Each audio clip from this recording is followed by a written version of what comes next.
This is a Presto 8N, made in 1940. This is a vinyl record making machine.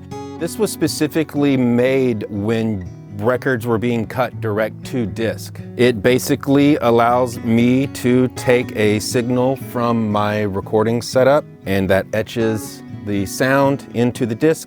The main difference between what is normally bought at a store is that those are pressed in a big stamper type machine, whereas this cuts into the record in real time. So it's one at a time rather than multiples.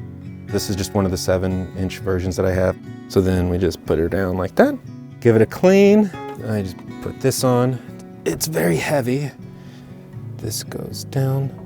I line up the cutter head to get it as close as we can. When you place that down, this spins, which turns the gear, which makes the feed screw rotate. This tool here is what I drop in that allows the cutter head to follow the groove to cut. These are sapphire tip cutting styli. We put the cutter head down on the record. I give us a little bit of a lead in. And then once I get to the edge, I hit spacebar. Let's see if I can get my microphone close.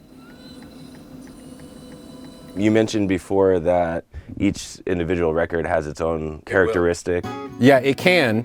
From defects in the discs themselves, because the needle is going over record after record, it'll start to warm up. That will also change the sound. You can kind of hear the human element in a way. Yeah, exactly. It has a more unique DNA strand, if you will. You like music with edges? I'm not a big fan of monoculture.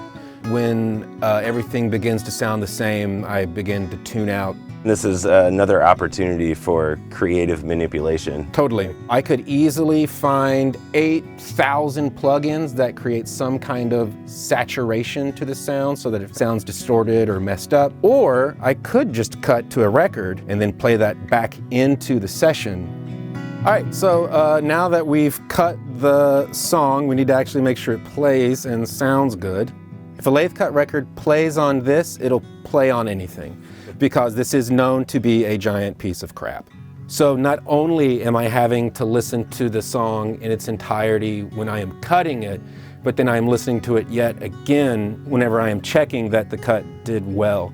That goes on like that, goes in its protective sleeve. This is a little one sheet letting people know that they're hearing a lathe cut record. And that's how you cut a record. It's as simple as that.